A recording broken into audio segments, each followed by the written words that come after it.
Variety is the spice of life, and poker has a lot of variety. Although a common thread runs through them all, the means by which they are executed and presented is what gives any particular variant its appeal. So even though one form may be popular at one given location and point in time, it doesn't mean that all others can just be discarded or ignored. It is even possible for new variants to emerge and gain traction among a given group of people. As long as the core game mechanics remain the same, it doesn't really matter what twist people decide to put upon it. Greetings and welcome back to Checkpoint Gaming, Poker. With this episode, we will be going over variants. When playing poker, unless already established by the host or club, the players should decide what version of the game they will be playing. With the versions of poker that are available for people to play, we'll be looking at a handful of them here. But if we get enough suggestions of other versions of the game, we'll come back to this matter and release a part 2 to this episode. The oldest version of the game is that of 5-card draw and is typically played with 2 to 5 players. With betting, it consists of the ante followed by 2 rounds of betting. When it comes to that of the pot, it is created through the ante. With how we played when we were children, each player threw in a single chip except for the dealer who threw in 2, with these chips constituting the lowest valued chips. But with that said, let's take a look at the official rules.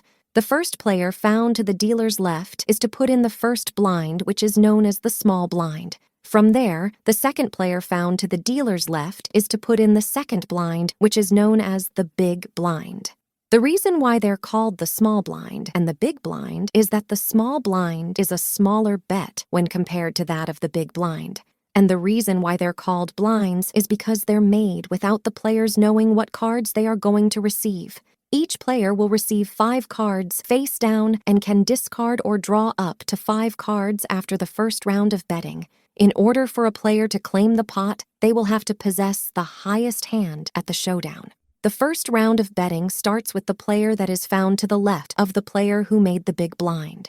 When the first round of betting occurs, players will get the chance to discard any number of cards found in their hand and draw an equal amount of cards from the top of the deck. Players can even decide to not discard any cards if they like, which is known as staying. After each player that is still in the game has either exchanged their cards or have stayed, a second round of betting is to occur. After this second round of betting occurs, the showdown will occur with the player that possesses the highest hand winning the pot. But if there are identical hands, the pot is to be split accordingly. Next, we have stud poker, which we grew up calling 5-card stud. Similar to that of 5-card draw, it varies from it due to the first card that is dealt to each player being done face down, with all subsequent cards being dealt face up.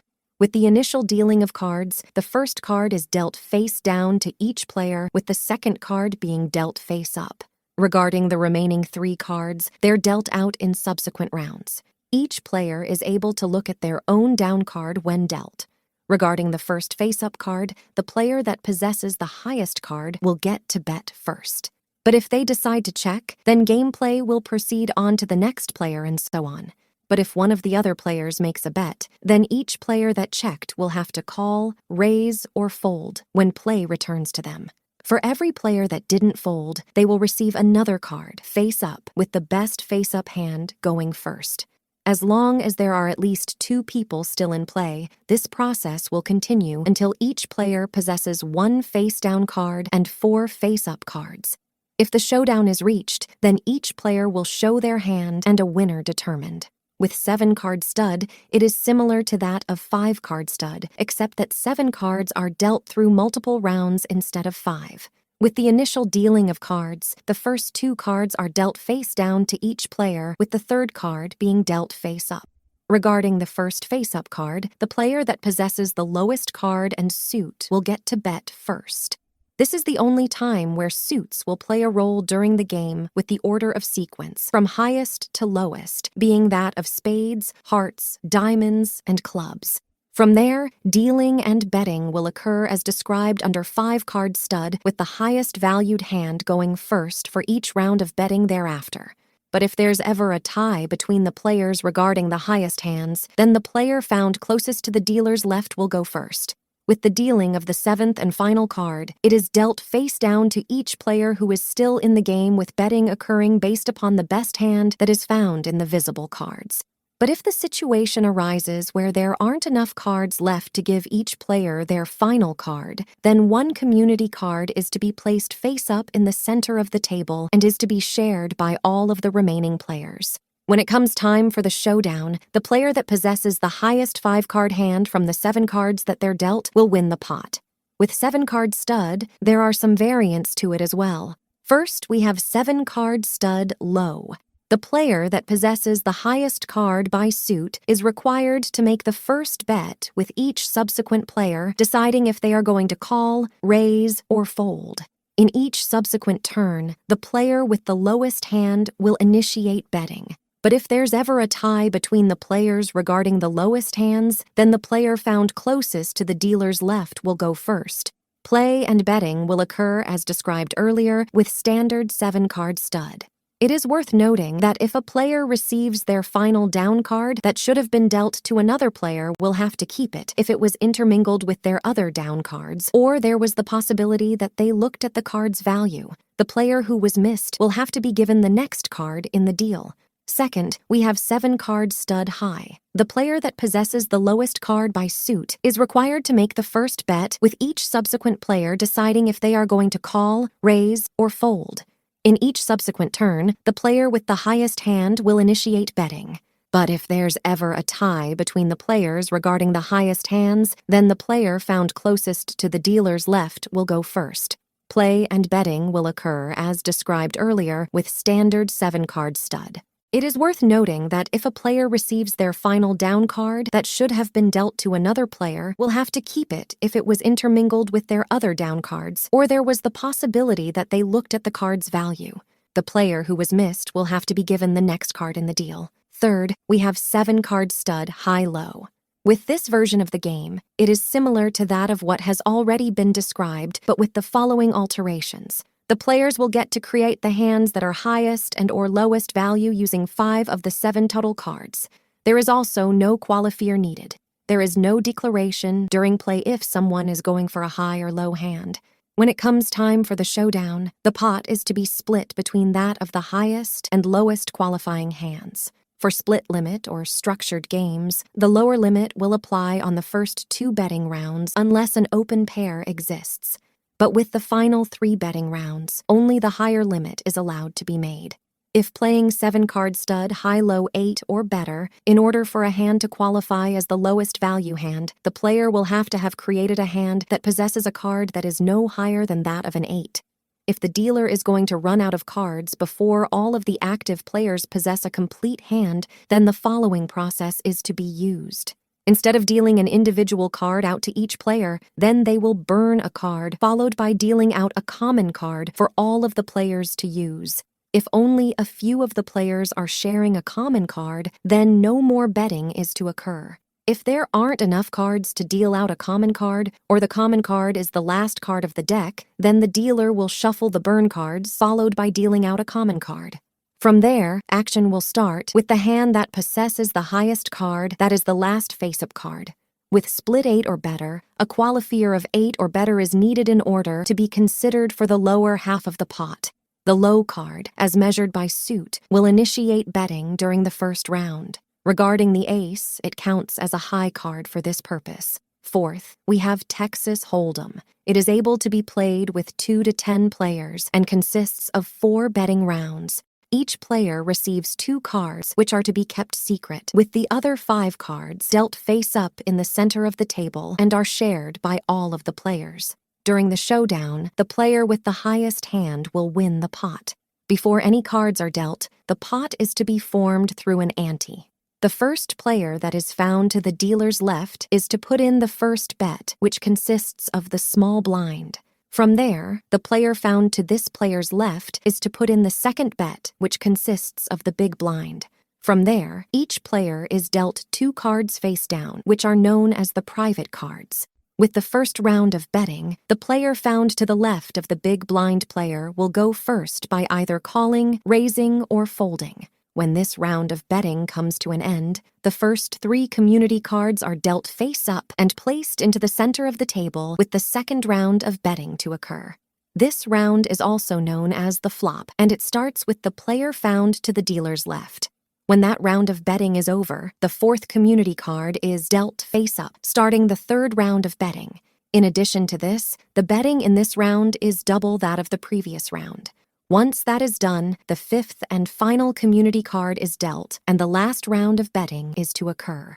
When this final round of betting is done, the showdown is performed with the highest hand winning the pot. But if the players possess identical hands, then the pot is to be split. 5th, we have Omaha. Also known as Omaha High Poker, it is similar to that of Texas Hold'em, but with a few exceptions.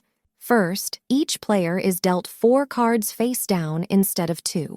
Second, each player will have to use exactly 2 of their private cards and 3 of the community cards during showdown. With Omaha High-Low, it uses the same rules for Omaha, but with each player creating the highest and/or lowest values qualifying hand to win. During showdown, the pot is split between the high hand and the lowest qualifying hand.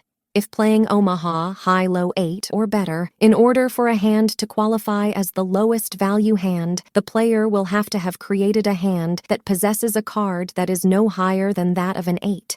With split 8 or better, a qualifier of 8 or better is needed in order to be considered for the lower half of the pot. 6th, we have Whiskey Poker. It sees each player ante up an agreed upon amount of chips into the pool, which don't count as either bets or raises. From there, the dealer will deal out 5 cards to each player, 1 at a time, each round. This includes dealing a card to a widow hand, which is to occur before the dealer deals themselves a card. With the widow hand, it is to remain face down.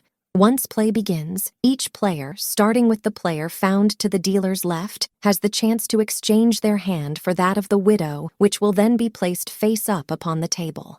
With that said player can choose to pass or knock in order to indicate that they are satisfied with the hand that they possess.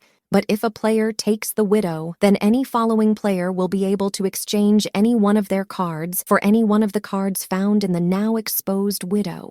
They can also exchange their entire hand. This process will continue until someone knocks. If no one takes the widow when the passing process reaches the dealer, then the dealer will either take it or turn it up for every player to draw from it. The moment that a player knocks, it means that they are not going to draw any more cards, for they have all of the cards that they want. But if a player knocks before the widow is taken, then the widow is to be turned face up immediately. After the player knocks, each of the other players will have the option to draw 1 card from the widow. From there, each player will show their hands in the showdown with the best hand taking the pot. 7th, we have wild cards. With this version of the game, various cards have the possibility of being designated as a wild card. With this wild card, it is specified by the holder to possess any rank or suit to help them complete their hand. With the use of wild cards, they come in the following forms. With the Joker, when the player that holds this card in their hand, they can declare the value of the Joker to be whatever they desire.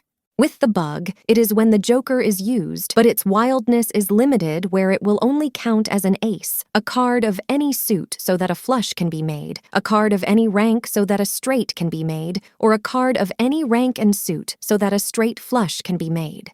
When deuces are wild, it will cause every 2 to be wild.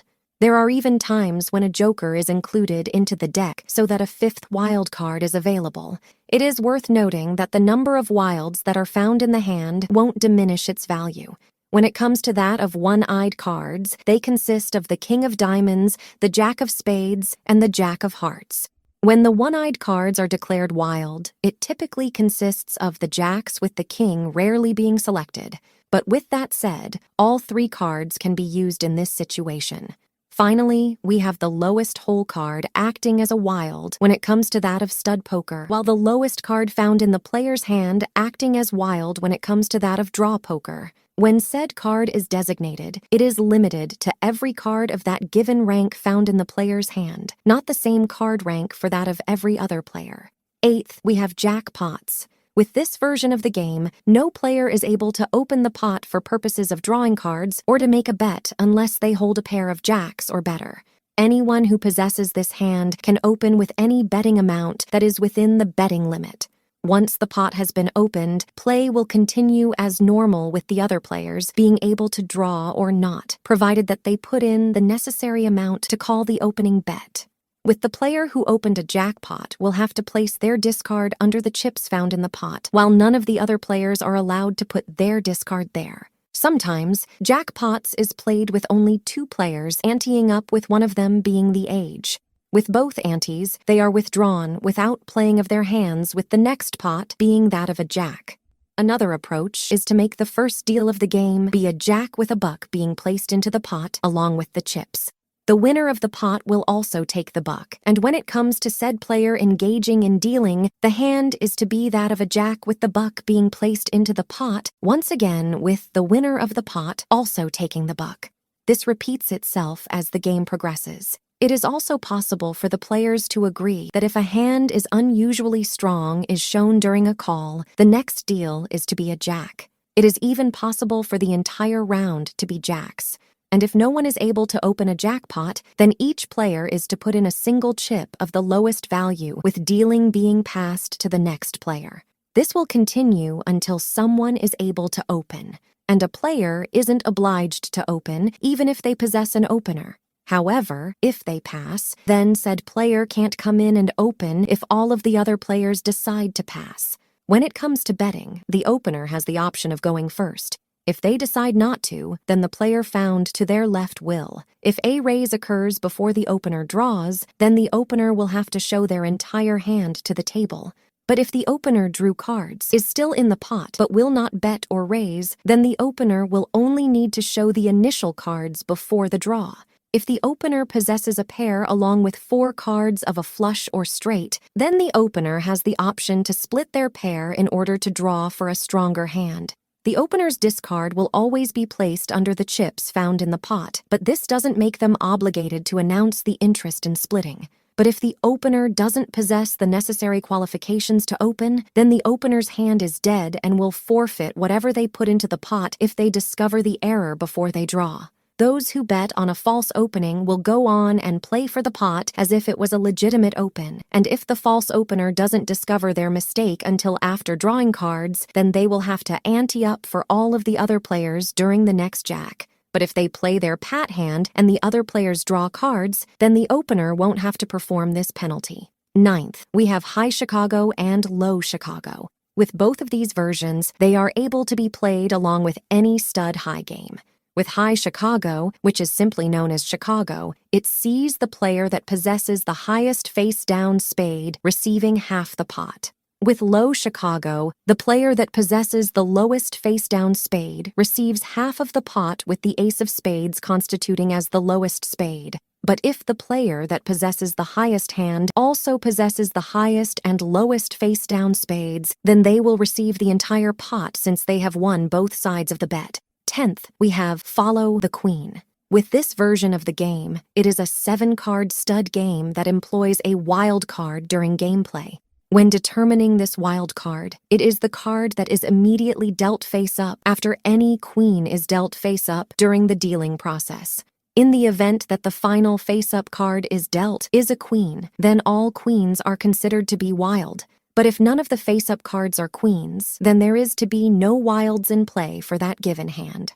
11th, we have Countdown. With this variant of the game, it operates off of 5-card draw that possesses 4 rounds of betting that is constructed in the following manner. After the first round of betting, then each player will be able to replace up to 3 of the cards found in their hand.